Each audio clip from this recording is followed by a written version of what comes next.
Okay, welcome to another update for Dynamitechillies. Even though I'm showing you some tomatoes, just wanted to show you the difference between my growing compared to a 98-year-old gardener's growing. I sowed these seeds myself. These tomato seeds. I don't know if you can see, but they're just not looking the best. They're not looking very healthy. The leaves are quite light, got a few speckles on them. And the plants aren't growing that tall. I mean, they're probably at, I don't know, 3 foot, something like that, maybe 3.5 foot. And like I say, I've sowed these all myself. Now what I did, everything you see here, I basically sowed double the amount, and I gave the other half to my partner's grandfather, who is 98 years old, and he took care of the rest from there. So I'm just going to pause this and I'll show you his. Now, I'm so jealous because like I say, I sowed these from seed myself, and then when they got to a certain stage, I then handed them over to my grandfather-in-law, if you like. And look at the difference. They're like twice the height, so much more healthier. And I've said to him, what are you doing that I'm not doing? And he doesn't know. He feeds his once a week, whereas I probably feed mine not so often as that. I mean, I water them, as much as they need watering, but I probably don't give them tomato feed. Probably give them tomato feed every 2 weeks. So maybe that's it. But the difference, considering they're all planted at the same time, all sowed at the same time, and potted on into these grow bags at the same time. And just look, it's ridiculous. Just looks so healthy. Anyway, moving on. Okay, here we have broad beans. They've done pretty well, I think. I've been harvesting from here probably every other day, and I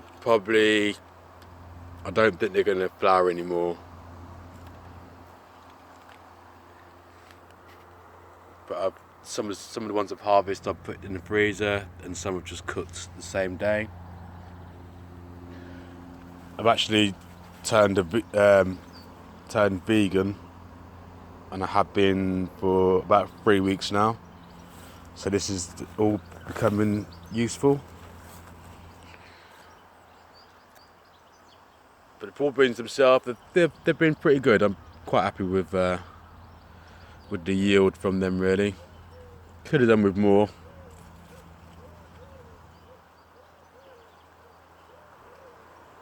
But I've done pretty well. Okay, next is the barlotto beans. Well, these are just, wow. Sorry about that, hand in the way. That's the tops of the barlotto beans. They're probably about 8 foot now, maybe a bit taller than that. Just kind of stand back to get it in the picture properly. There's X amount of canes in there to support them. Quite a nice looking bush, if you like, it looks like at the moment. I know it's a vine, and so far they have been flowering, but I haven't noticed any pods growing. Maybe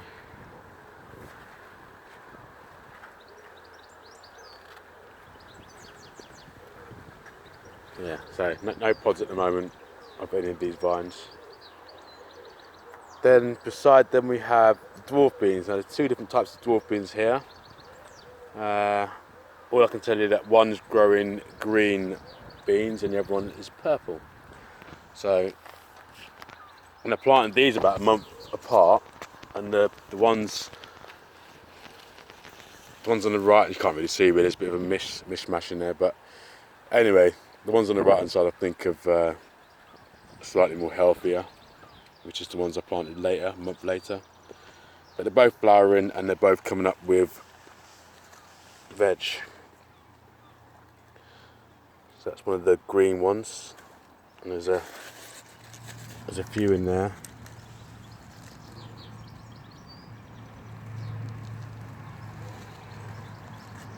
But yeah, like I say, the ones on the left produced a white flower, the ones on the right produced a purple flower, and obviously the purple's coming up with purple beans. But they seem to be smaller, they're not as thick as the ones on the left, but there does seem to be more of them, so.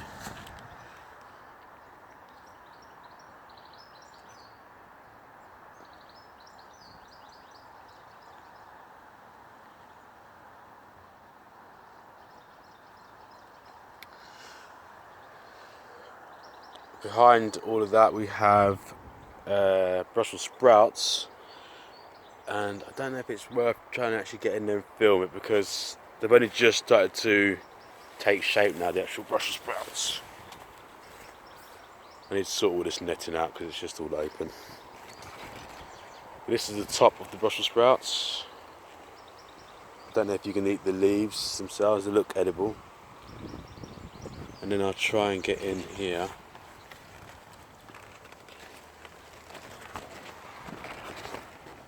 You can just see the, if I can get focus, see them little bits, they're the Brussels sprouts that are starting to come out.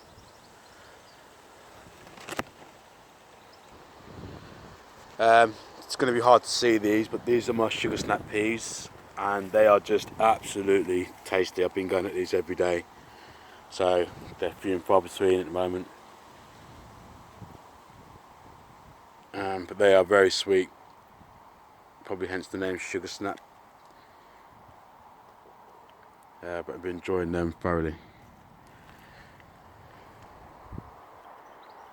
Right, it's the first time I've grown these, been very proud of these, but cauliflower.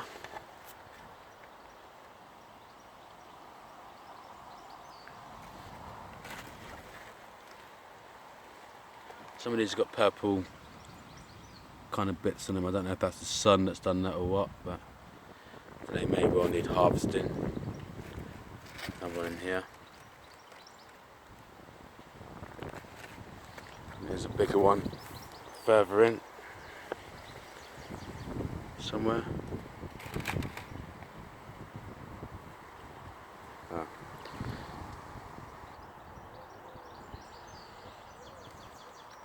There's a fair sized one in there.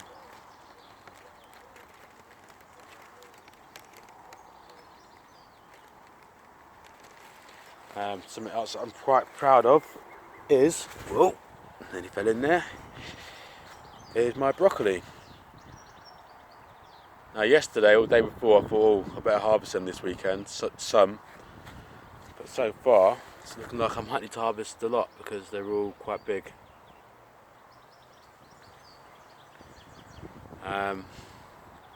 With broccoli, which I've learnt this morning, is you can cut the head off, and it causes the plant to kind of go into a bit of a shock and produce more offshoots and produce more heads. Not as big as the main one, but big enough so that you can get a meal's worth out of it.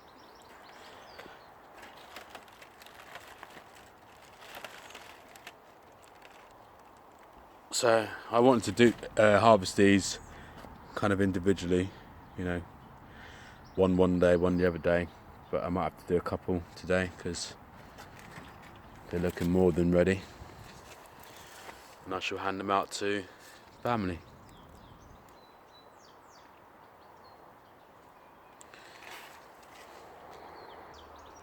Over here we have a different kind of broccoli.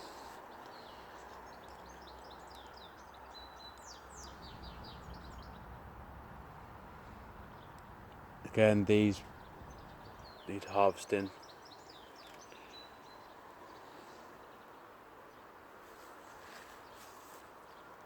Well, one or two may need harvesting. The rest will be alright.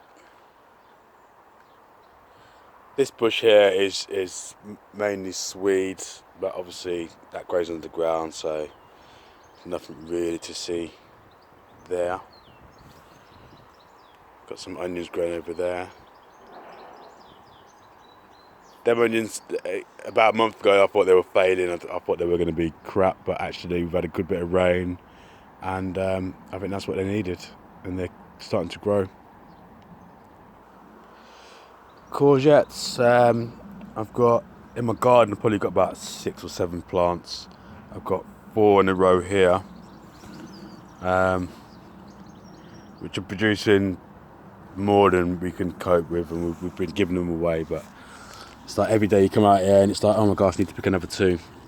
So that's quite a bit bigger than what I'd want it to be to pick.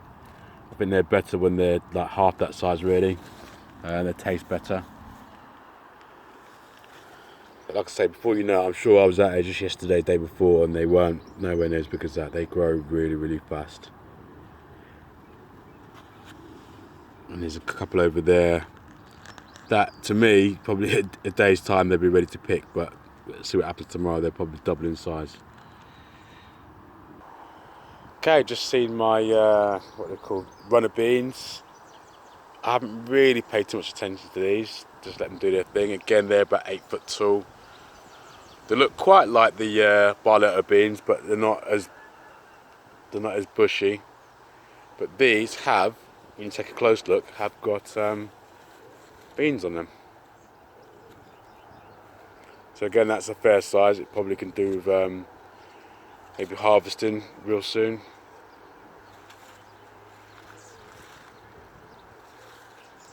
And possibly the same on that other tree, or vine, whatever you call it. My cabbages, well, they're kind of a bit of hit and miss really. I really should have taken more care of these cabbages, because I think the slugs have just gone to work on them.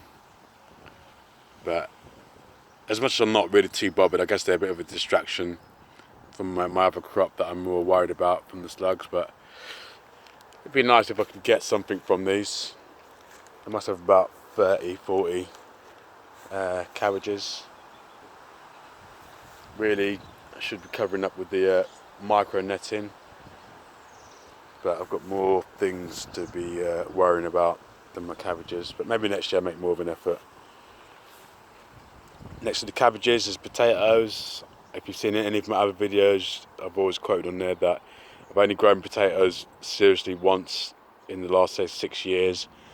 And when I mean seriously, I mean I've actually planted them myself. But this year, they're just springing up from, you know, the ones that have been left in the ground that haven't been pulled up. And it's quite a lot of plants there, so that should be quite good. Again, we've got sweet corn here.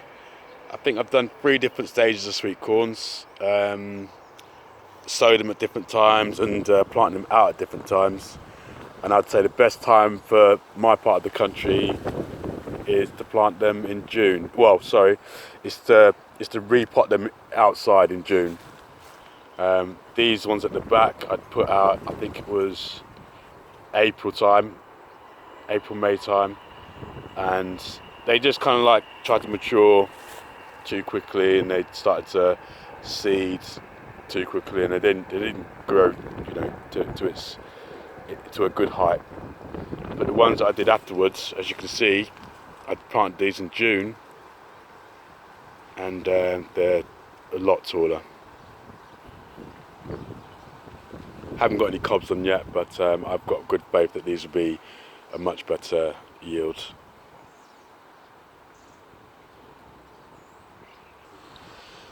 Now down here, I kind of thought when I put them in there, I thought they were courgettes, but because, I mean, courgettes and butternut squash are very similar, and I'd say the same with cucumber, but certainly courgettes and butternut squash, I find them to be quite similar, especially when they're younger. But with butternut squash, they tend to throw out vines, and they can grow quite long, these vines. Well, I thought these were courgettes, but they are grown vines, so I think they are butternut squash. and moving to the bed next door. Again, these are all, well, all but one. There's one aubergine in there hiding, but the rest are all butternut squash.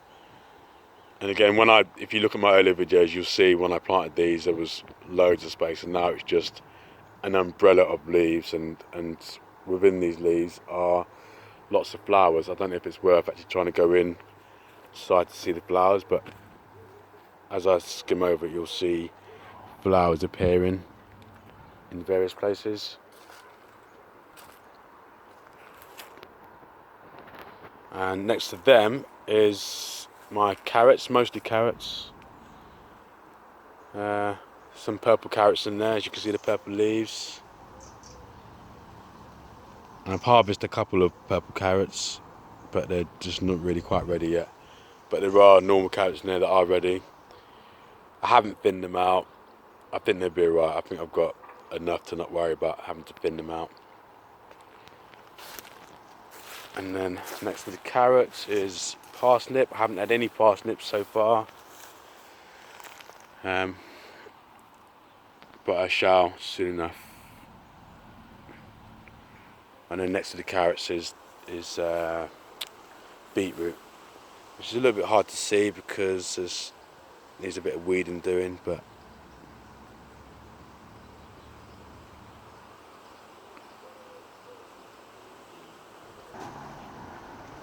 okay, last but not least is the polytunnel with all my chilies in it.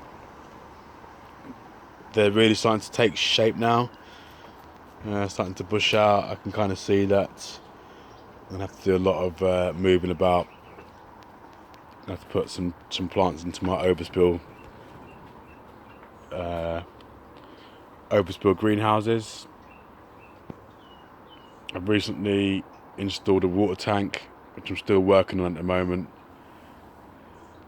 Got a bit of a leak, so I need to tighten that up, tighten a couple of hose clips up. But yeah, so far so good with the chili plants. They are coming on okay. It's funny because I'm growing about 12 or 13 different varieties of chilies, and they do start to flower in stages and start to produce fruit at stages. So I'll have, let's say, all my Carolina Reapers, they'll be flowering first and sprouting peppers first, and then it'll be the Moruga scorpions and so on and so forth. They all have their time to produce their bits and pieces.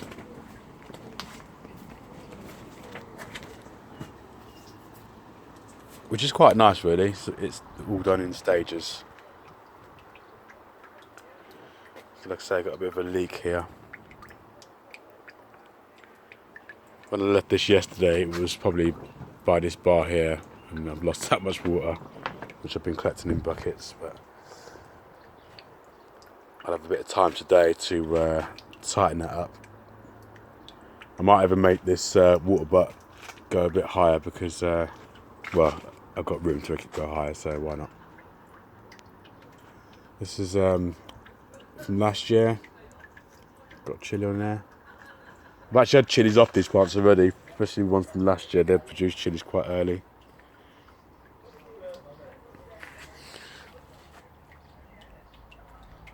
Some green chilies there.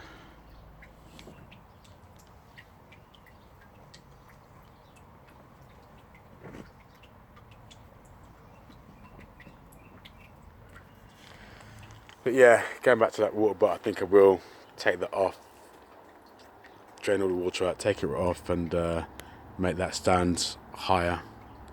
So I've still got another 2 foot I can go higher. And the higher it is, the more water pressure there is, the easier the water flows out. This is a ghost chili. Wow. So yesterday there was only probably, I only noticed about, I don't know, 6 pods on there. As you can see, there's probably 10 or more. So things are happening. I need to get myself organised. I need to get labels made up and all that sort of stuff, and get my advertising going again. Start selling these chilies on eBay.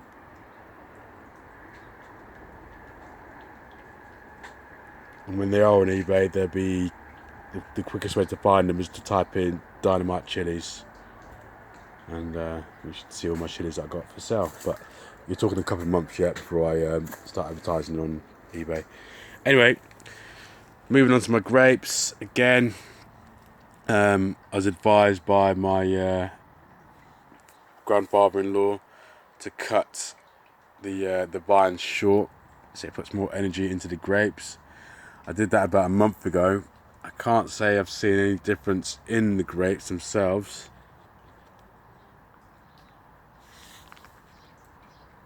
I mean, they feel quite nice, quite heavy, and plentiful.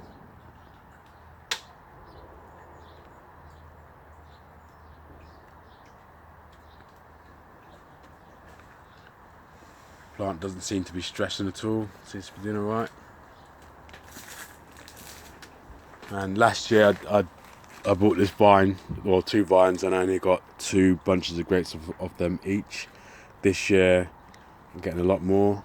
It may be because when I originally purchased them, they were in a small pot. They were quite developed, but it was in a small pot, so you know, they weren't getting enough food, I guess. Look, there's loads and loads of bunches of grapes, and I can't wait. Look at in there, look.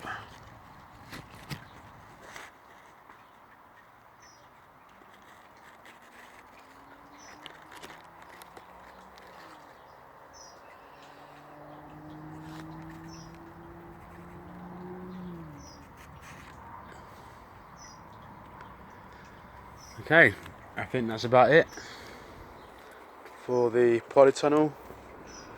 I'm now going to go and get a knife and start harvesting my broccoli. I'll probably to get a cauliflower as well. And we'll be having that for dinner tonight, I should imagine. Or maybe even for lunch, as I'm a vegan and I need lots of veg. Okay, thanks for watching. Please like, share, subscribe, whatever it is you want to do if you want to see more videos. If you also want to see how, you know, my stuff's developing, because now's the time.